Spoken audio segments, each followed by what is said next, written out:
1961, 17 janvier 2023, cela fait 62 ans depuis que mourut Patrice Emery Lumumba, le tout premier Premier ministre RD congolais, juste après l'indépendance, dont il est aussi, bien entendu, l'auteur.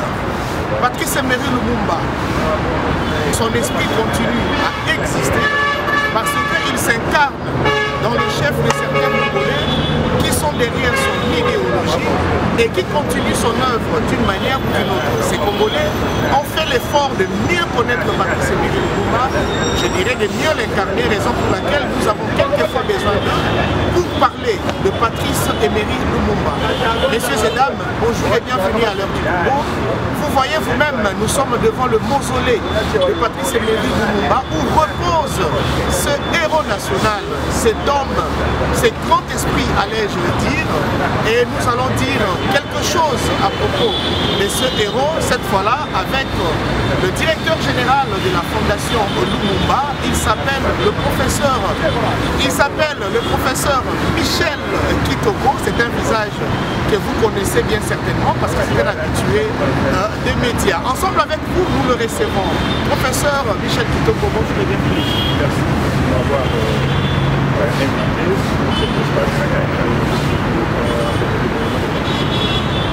Je sais que ce que je dirais aujourd'hui, ça ne va pas concerner en rapport avec la main ce qu'il a fait, ce qu'il a incarné et ce qu'il voudrait que soit de nouveau. Je vous remercie. Très bien. Merci professeur. À ceux qui nous suivent, qu'est-ce qu'on dira à propos de Patrice Emery Lumumba? Qui est-il en tant qu'être humain pendant qu'il existait? Qui est Lumumba? En fait, moi je dirais simplement que Lumumba, je ne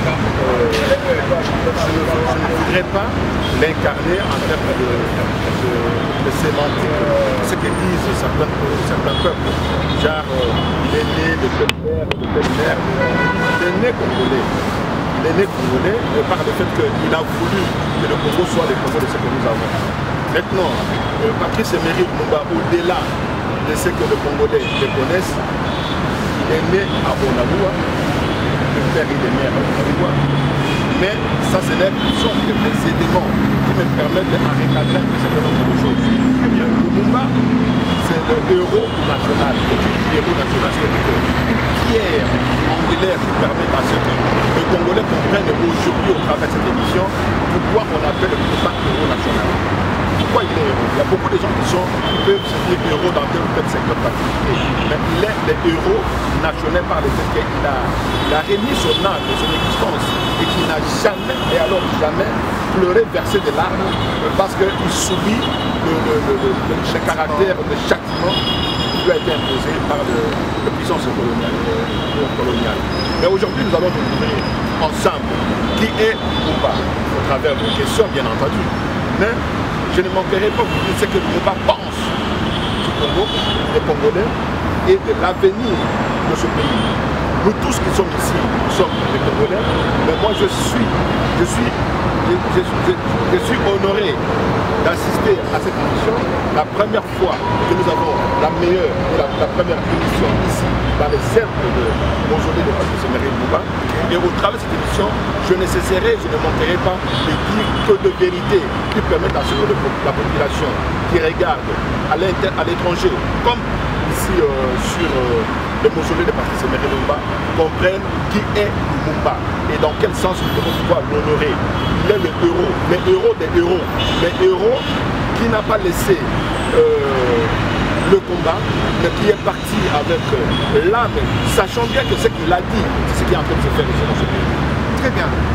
Ceux qui ont vécu avec Lumumba, est-ce qu'ils peuvent témoigner que depuis sa jeune enfance, en grandissant, il portait déjà en lui ces gènes-là indépendantistes, révolutionnaires, ou par une déclic vers les années 60, il a porté ses gènes et directement il s'est exprimé? Lumumba, il est né pour se sacrifier de façon à ce que le pays soit libre, que le Congo soit le meilleur pays que lui, il a dû incarner. Il a été assassiné parce qu'il savait qu'il devait être assassiné. Même quand on a arrêté Patrice Emery Lumumba à sa résidence surveillée, il savait, il disait qu'il ne va pas fêter avec les autres l'anniversaire de l'indépendance de ce pays. Ça, Lumumba le savait. Il savait que l'anniversaire qui a eu lieu le 30 juin 1960, il ne sera pas arrivé le 30 juin 1961. Et Lumumba savait qu'il devait être pris, menotté et assassiné.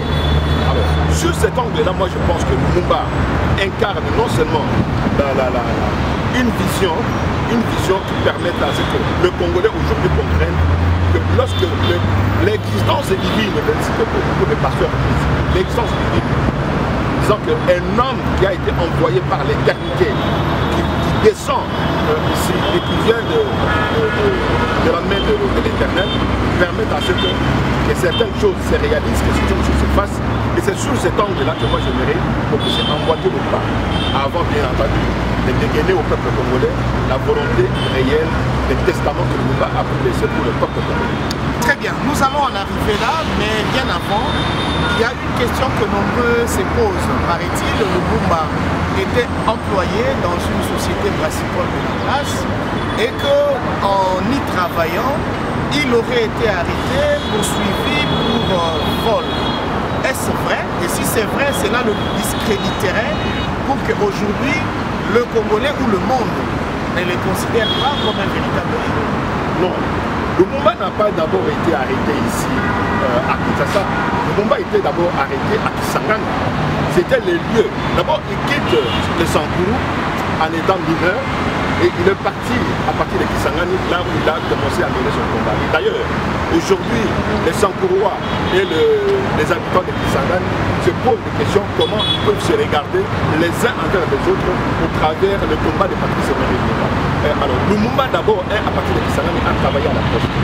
Et vous savez, quelqu'un qui travaille à la poste dans le cadre de marketing seulement, non pas dans où il y a l'argent.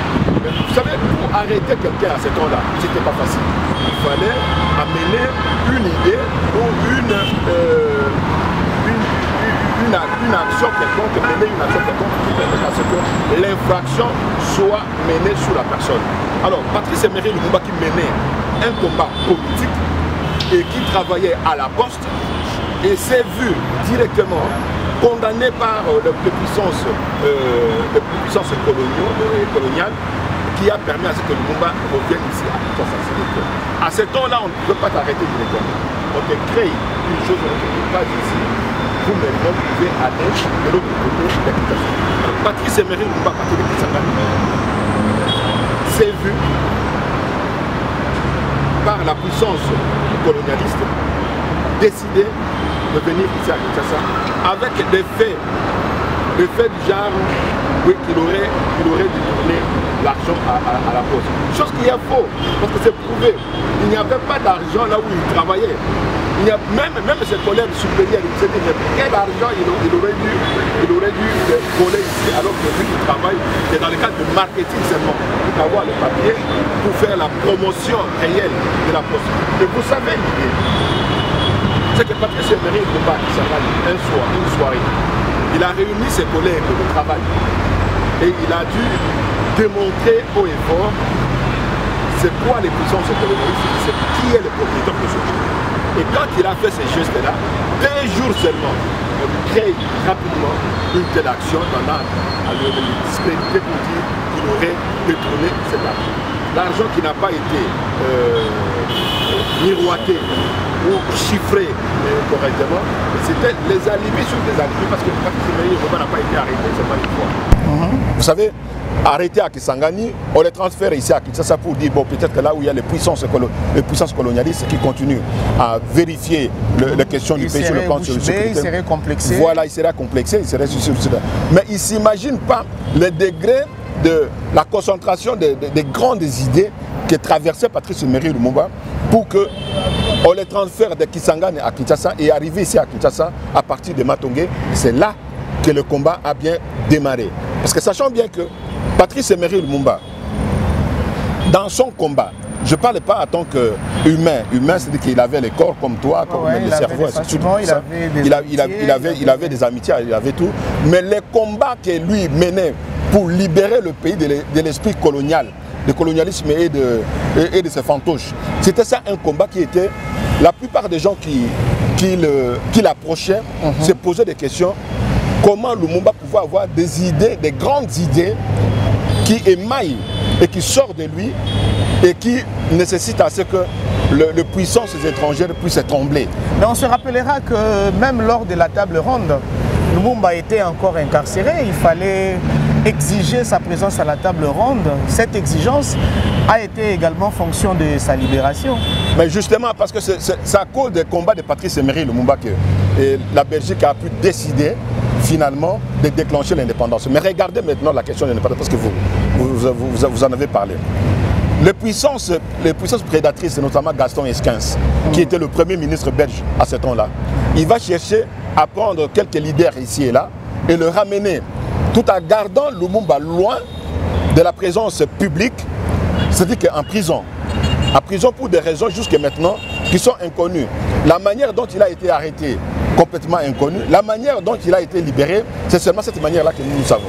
Et maintenant, j'aurais à dire un certain nombre de vérités aujourd'hui face à cet homme qui est un grand homme qui incarne non seulement le Congo, mais le continent africain, mais pourquoi pas le monde entier. Alors, Patrice Emery Lumumba va être miroité, va être mis quelque part dans des cachots ici à Kinshasa, et ils vont prendre quelques leaders traditionnels pour les ramener en Belgique, aller discuter avec eux la question de l'indépendance. Mais arrivés sur place, ce sont les leaders traditionnels qui finalement ont dû réclamer aux puissances belges pour dire non. Si vous voulez l'indépendance du pays, il faut le faire avec Patrice Emery Lumumba. Volonté de faire une action nationale qui dépasse non seulement la nation congolaise, mais qui entre dans les dimensions continentales et mondiales. C'est là que son inspiration donnait à ses collègues un autre sentiment d'appartenance à une même nation, à un même niveau et à un même pays. Est-ce parce qu'il avait fait plus d'études qu'eux, il avait des plus grands diplômes, il était aussi robuste? Est-ce qu'il était... Qu'est-ce qu'il avait de particulier qui faisait en sorte que même ceux qui, dans un autre monde, pourraient le combattre, à un moment donné se disent il faut Lumumba pour l'indépendance? Avez-vous déjà analysé les faits? Vous savez, les références de Patrice Emery Lumumba, ce ne sont pas les études que lui a menées. Lui, il devient la source à laquelle nous devons étudier. Effectivement. Vous savez, moi, je suis un objet d'étude, une science. Je suis toute une science.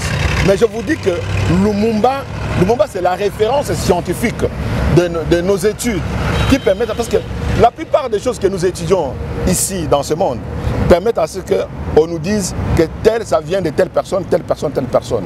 Mais Lumumba incarne une pensée que lui-même ne pouvait pas le dégager sur des ouvrages bien déterminés. Alors Patrice Emery Lumumba, dans sa façon de voir les choses, dans sa façon d'appréhender le Congo, a dû décliner certaines pensées, certaines idées, lesquelles permettent à ce que ceux qui sont des docteurs de droit, de docteurs à Sciences Po, docteurs dans beaucoup de disciplines et universités d'aujourd'hui, reconnaissent en lui le référent principal de la pensée politique du Congo et de l'Afrique tout entière. Donc c'est sur ces bases-là que vous voyez que les Africains, tout le pays de l'Afrique, tout le pays des autres continents, continuent toujours à réclamer la pensée politique de Patrice Emery Lumumba comme une référence absolue, laquelle le permette à ce que le monde soit libre et le monde soit valeureux.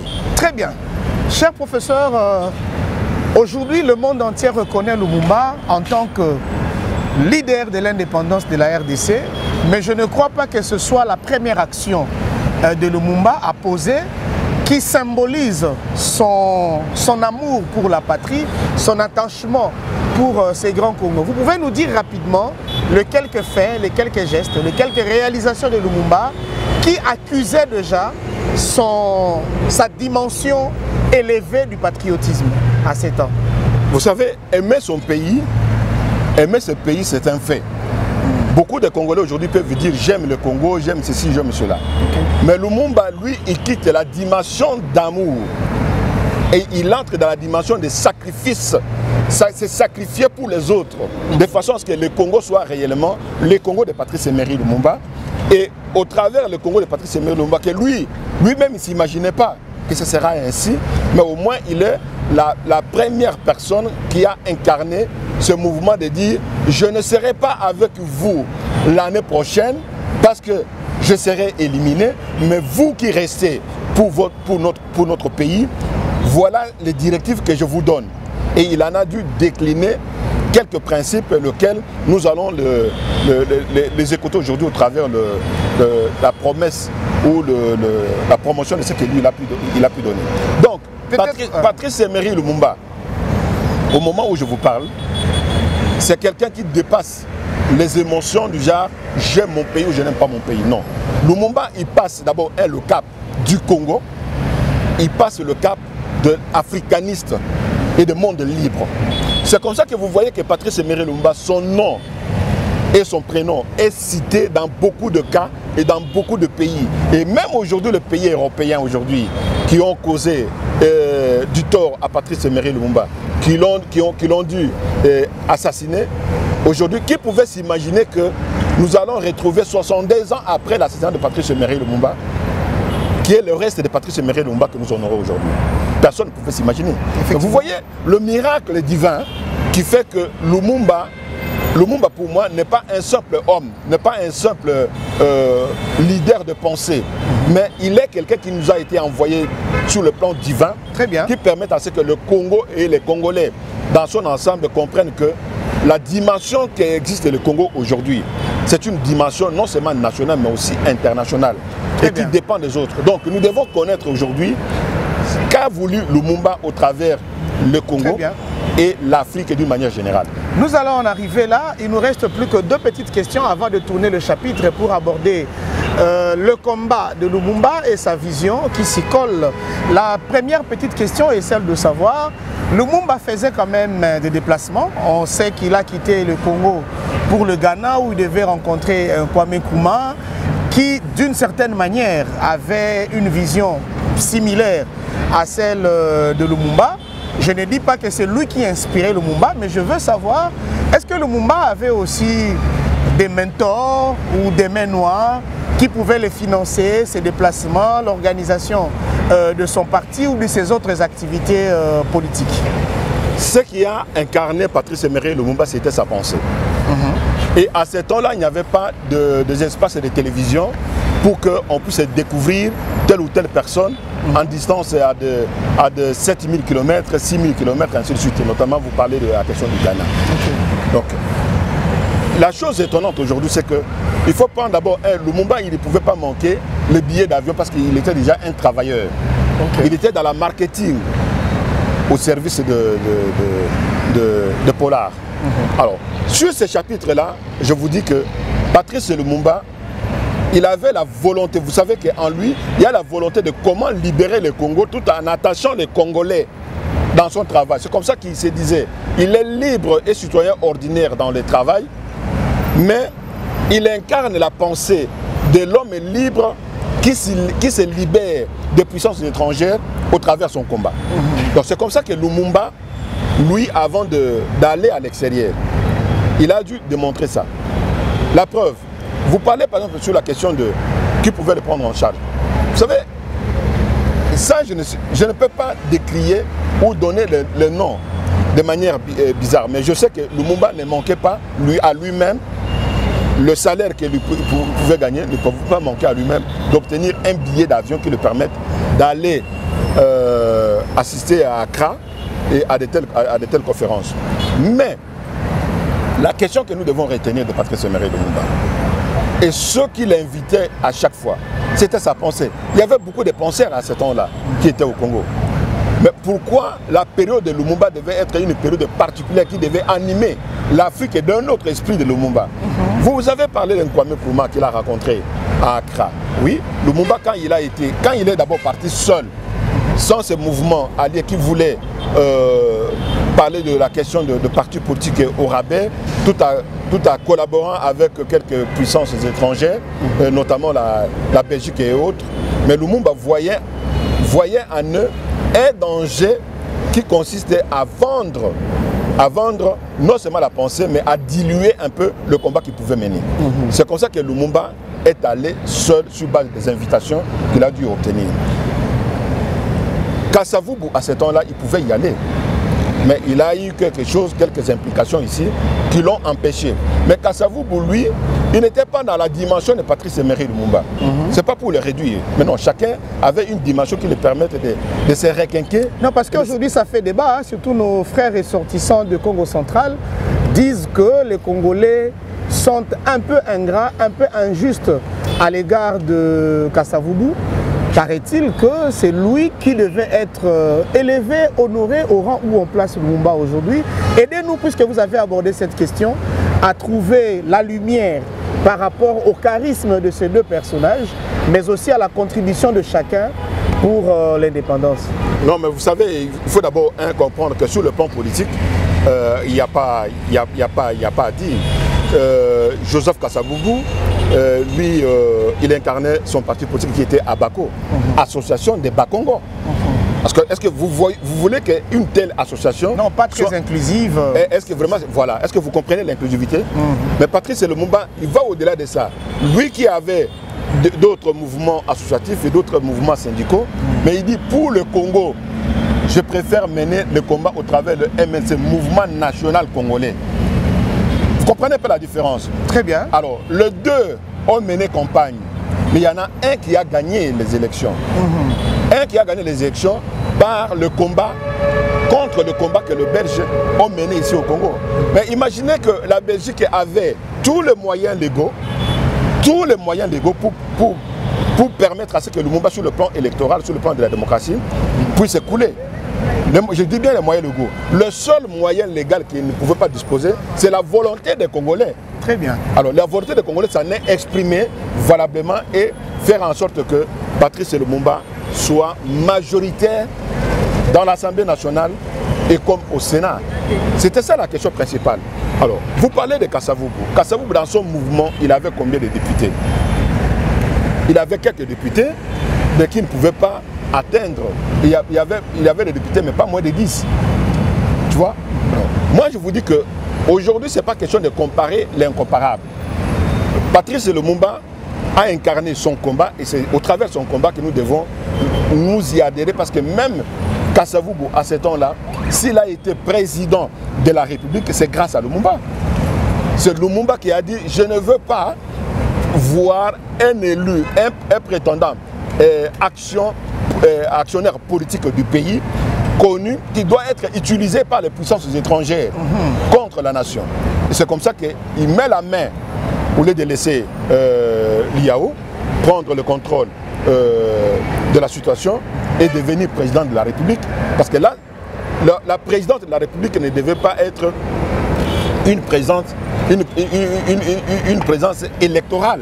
Mais qu'est-ce qu'il manquait Lumumba lui-même pour que lui-même soit président de la République carrément? Lumumba voulait d'abord la légitimité avec son peuple, les élections avec son peuple.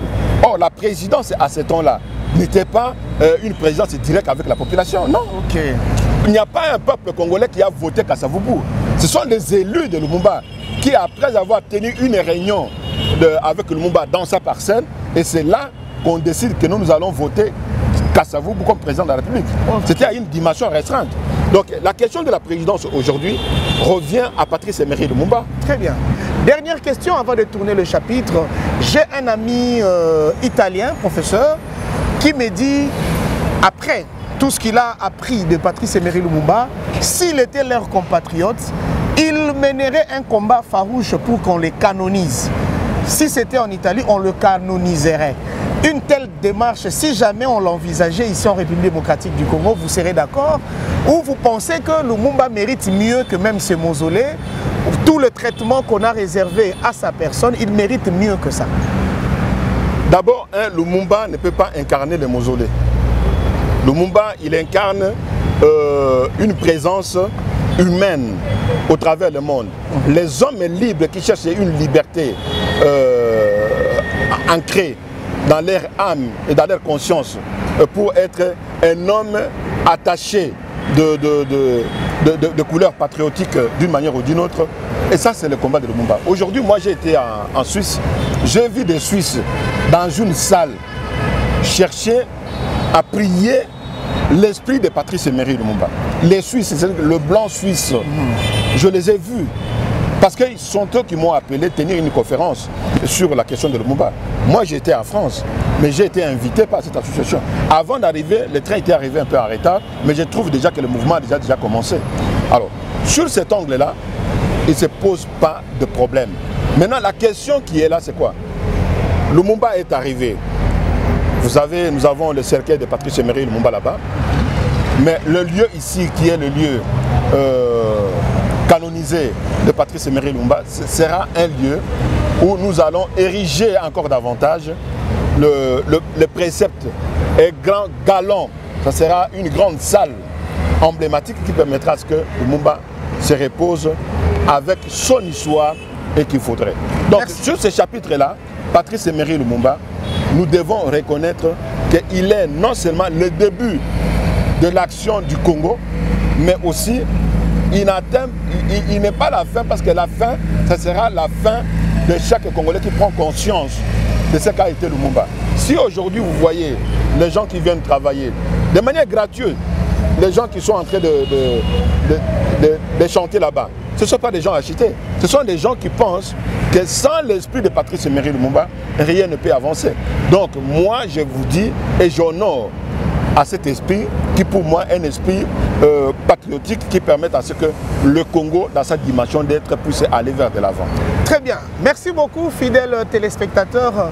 Vous nous suivez sur Les Peuples d'abord télévision, mais vous nous suivez aussi sur internet, notamment ISO Télévision et Kinprox Télévision. Nous recevons pour vous le professeur Michel Kitoko, qui est le directeur général de la Fondation Lumumba. Il est professeur, il est chercheur, il est consultant international. Donc c'est grâce à lui que nous allons découvrir d'autres dimensions de Lumumba dans la continuité de cette émission. Donc nous abordons avec vous notre deuxième partie. Professeur, pouvez-vous nous dire ce qu'a été la vision de Lumumba sur la RDC, la raison de son combat qui l'a amené jusqu'au sacrifice suprême et je dirais même l'impact de ces combats sur le Congo d'aujourd'hui? Vous avez la parole, vous vous exprimez devant la caméra. La première vision de Patrice Emery Lumumba, c'est de considérer que l'homme est un être humain qui doit demeurer dans sa liberté, tel que le bon Dieu a voulu qu'il soit venu au Congo, et tel que la nature humaine a permis que l'homme soit l'homme. Il n'y a pas quelqu'un un peu plus supérieur. Lumumba a voulu nous donner d'abord la manière dont il a été assassiné. C'était une manière, je peux même dire primitive, illégale. Donc tous les mots sont permis pour justifier cet impact d'agression que Lumumba a subi. Mais au-delà de ça, il voulait montrer pourquoi Lumumba ne pleurait pas. Lumumba ne pleurait pas simplement parce qu'il sait que la nature humaine est ancrée dans cela. La nature humaine ne veut pas que la vérité soit dite. Et Lumumba qui a dit la vérité à ce peuple qui leur donne le moyen de liberté, de vie, liberté, sachant qu'il n'y a pas un seul homme sur cette terre des humains qui est éternel. Mais Lumumba n'étant pas éternel non plus, mais il savait qu'à partir de telle date, la méchanceté de l'homme blanc permettra à ce qu'on vienne l'abattre. Mais quand on l'a battu, Lumumba a fini par ressurgir 62 ans après et nous l'avons aujourd'hui. Maintenant, en ce qui concerne Patrice Emery Lumumba, regardez déjà l'impact de ce qu'il a dit et de ce qu'il a honoré à ce peuple congolais. Il a dit, à partir de sa prison de Mbazangongo, avant d'aller à Tisville, le lieu de son assassinat, il dit ceci: ma compagne chérie, je t'écris ces mots sans savoir si te parviendront. Quand ils te parviendront, si je serai en vie lorsque tu les liras. Tout au long de ma lutte pour l'indépendance de mon pays, je n'ai jamais douté un seul instant des triomphes finaux de la cause sacrée à laquelle mes compagnons et moi avons consacré toute notre vie. Mais ce que nous voulions pour notre pays, son droit à une vie honorable, à une dignité sans tâche, à une indépendance sans restriction. Le colonialisme belge et ses alliés occidentaux ont trouvé des soutiens directs et indirects, délibérés et non délibérés, parmi certains hauts fonctionnaires des Nations Unies. Cet organisme à qui nous avons placé toute notre confiance lorsque nous avons fait appel à son assistance ne l'ont jamais voulu. Ils ont corrompu certains de nos compatriotes. Ils ont contribué à déformer la vérité et à assurer notre indépendance. Que pourrais-je dire d'autre? Que mort vivant libre ou en prison sur l'ordre des colonialistes, ce n'est pas ma personne qui compte, c'est le Congo. C'est notre pauvre peuple dont on a transformé l'indépendance en une cage, d'où l'on nous regarde du dehors, tantôt avec cette compassion bénévole, tantôt avec joie et plaisir. Mais ma foi restera inébranlable. Moi je sais et je sens au fond de moi-même que tôt ou tard, mon peuple se débarrassera de tous ses ennemis intérieurs et extérieurs. Il se lèvera comme un seul homme pour dire non au capitalisme dégradé et honteux et reprendre sa dignité sous son soleil pur. Nous ne sommes pas seuls. L'Afrique, l'Asie, le peuple libre et libéré de tous les coins du monde seront toujours derrière les millions de Congolais qui n'abandonneront jamais la lutte que les jours où il n'y aura plus de colonisateurs et l'air menaçant dans notre pays. À mes enfants que je laisse et que peut-être je ne reverrai plus, je veux qu'on dise que l'avenir du Congo est beau et qu'il attend d'eux, comme il attend de chaque Congolais, d'accomplir la tâche sacrée de la reconstruction de notre indépendance et de notre souveraineté.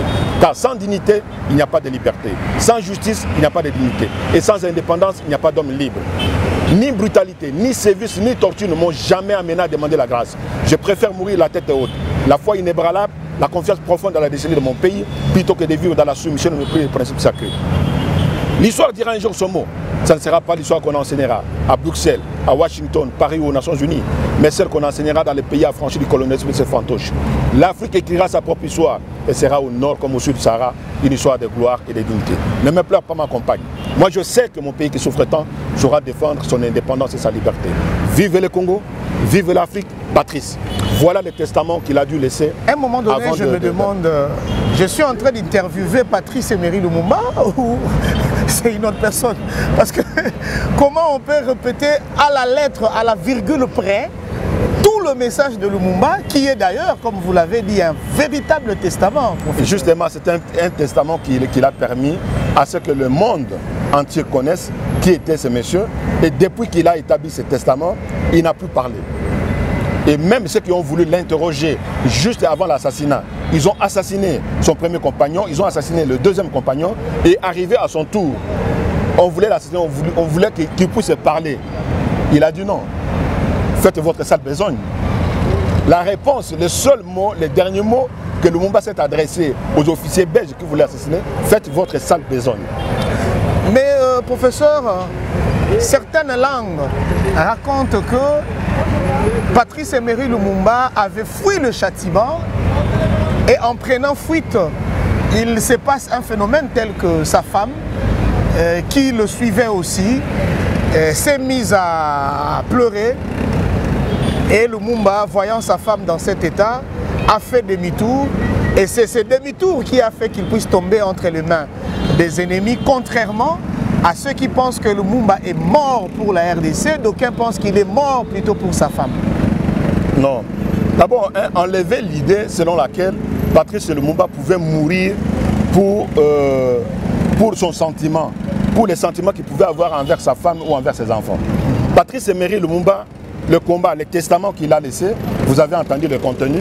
S'il a été assassiné, c'est par la volonté des puissances prédatrices qui l'ont voulu l'assassiner. Alors je dirais ceci, vous avez parlé de la question de sa femme, mais moi je vous dis que tout ce qu'on peut raconter au travers de sa femme, mais c'est archi faux. Parce que Lumumba, quand il est arrivé à Lodi, avant de traverser Lodi, il était avec sa femme. Et c'est les habitants de Lodi qui jouaient à la pirogue, qui lui ont dit que la pirogue ici ne peut pas prendre plus de 2 personnes, surtout il y avait un enfant qui s'appelait Roland Lumumba. Alors, à ce temps-là, Lumumba a dû garder sa femme de l'autre côté et traverser seul. Mais d'abord, à Lodi, pourquoi il est allé là-bas? Lumumba ne fouillait pas. Il faut vraiment qu'on dise certaines choses de vérité. Ok. Lumumba ne fouillait pas. Patrice Lumumba allait récupérer le corps de sa fille Marie-Christine, qui était assassinée par la volonté prédatrice, mais en Suisse. Et le corps est arrivé ici. Kasavubu ne voulait pas que le corps de Lumumba soit pleuré ici à Kinshasa. Et c'est comme ça qu'on a envoyé le corps de Marie-Christine en Gandajika, en Mbujimayi. Alors la route principale là, la route pour aller vers Mbujimayi, c'est la route pour lui d'aller récupérer le corps de sa fille et aller l'enterrer dans son village natal. Et là, l'humanité sait quelles sont les décisions que Patrice Emery Lumumba pouvait prendre. Est-ce pour reconquérir encore le Congo? Est-ce pour alerter le peuple congolais? Parce que déjà, quelqu'un en fuite ne pouvait pas se hasarder à faire les séquences d'arrêt et des discours tels qu'il a tenus ici à Bandundu et puis de l'autre côté de la rivière Lodi. Donc à la rivière Lodi, c'était la question de Lumumba lui-même. On a arrêté sa femme, mais il est revenu. Il est revenu parce que la rivière Lodi n'est pas un fleuve, c'est une rivière. Vous traversez avec le bateau, vous voyez des choses, vous pouvez revenir. Alors, maintenant la question qu'il faut se poser, est-ce que Lumumba il est venu pour sa femme? Non. Lumumba, il dit, tant qu'il est au Congo, en tant que responsable congolais, il doit pouvoir donner l'exemple. Si c'est lui qu'on cherche et que l'humanité peut se permettre à ce qu'il soit pris, il s'est donné à lui-même. Et Maman Pauline a été libérée. Ce n'est pas la question de Maman Pauline, c'est la question de Patrice Emery Lumumba. Et beaucoup de gens l'en voulaient par le fait qu'il s'est rendu. Il ne s'est pas rendu parce que c'est Maman Pauline. Il y avait aussi l'enfant, il y avait aussi tout un temps de cortège qui l'accompagnait. Il est pris comme prévu, on l'amène à un lieu non loin de Mbujimaï. Et par là, on a pris le moyen de transport pour l'amener ici à Kinshasa. Professeur, avant d'aller à son lieu d'assassinat. Professeur, merci pour ces révélations que vous nous donnez. Vous êtes en train de, comment je dirais, de résoudre certaines équations qui passent dans les têtes, dans les esprits de certains Congolais ou de tout observateur international sur la personne de Lumumba. Lumumba est un véritable héros national à vous entendre parler, selon les explications que vous donnez. Mais est-ce que le taux de la reconnaissance que nous avons sur Lumumba est réellement proportionnel à son sacrifice, ou vous pensez que les Congolais doivent élever leur façon de considérer Lumumba? Je pense aussi que les Congolais doivent élever leur façon de considérer Lumumba par les enseignements que nous avons. Parce que nous avons une nouvelle génération qui a besoin d'apprendre un certain nombre de choses. Et vous allez voir que dans le manuel scolaire, on ne parle pas assez de Lumumba. Et je pense aujourd'hui que tout Congolais, au lieu d'apprendre l'histoire médiévale, l'histoire européenne, on devait commencer d'abord d'apprendre notre propre histoire. Et qu'est-ce qui a fait de nous ce que nous sommes aujourd'hui, et d'où venons-nous, et quel est le combat que nous sommes en train de mener face au sacrifice suprême que Patrice Lumumba s'est donné. Moi, je pense qu'aujourd'hui, c'est la question que nous devons relayer à l'ensemble de la classe politique aujourd'hui, surtout de l'enseignement primaire et universitaire, c'est de ramener, à renverser la donne sur la pensée réelle qu'ont incarné Patrice Emery Lumumba et ses collègues, et aussi la pensée africaine d'une manière générale. Parce que déjà, vous allez à Tripoli, vous allez dans beaucoup de pays ici, de l'Afrique ici, vous allez trouver qu'il y a des pages entières qu'on est en train d'enseigner aux enfants sur la question de Lumumba. Et la monnaie, il y a la monnaie ici en Guinée, vous regardez la monnaie, il y a le Lumumba. Mais est-ce que nous avons encore le Lumumba ici dans notre monnaie? Est-ce que nous avons encore le Lumumba? Vous voyez, ce sont les éléments qui permettent à ce que le Congo aujourd'hui puisse revivre avec son histoire, qui sera une histoire réelle. Nous sommes d'accord aujourd'hui, nous sommes contents aujourd'hui d'avoir réalisé le retour de Patrice Emery Lumumba. Okay. Moi-même, j'ai été en Belgique, j'ai été au four et au moulin avec la famille Lumumba et l'État congolais. Nous avons réussi à ramener ça.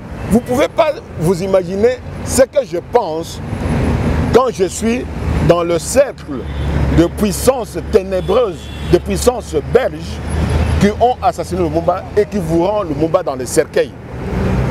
Vous comprenez? Et c'est ces jours-là, c'était les jours la plus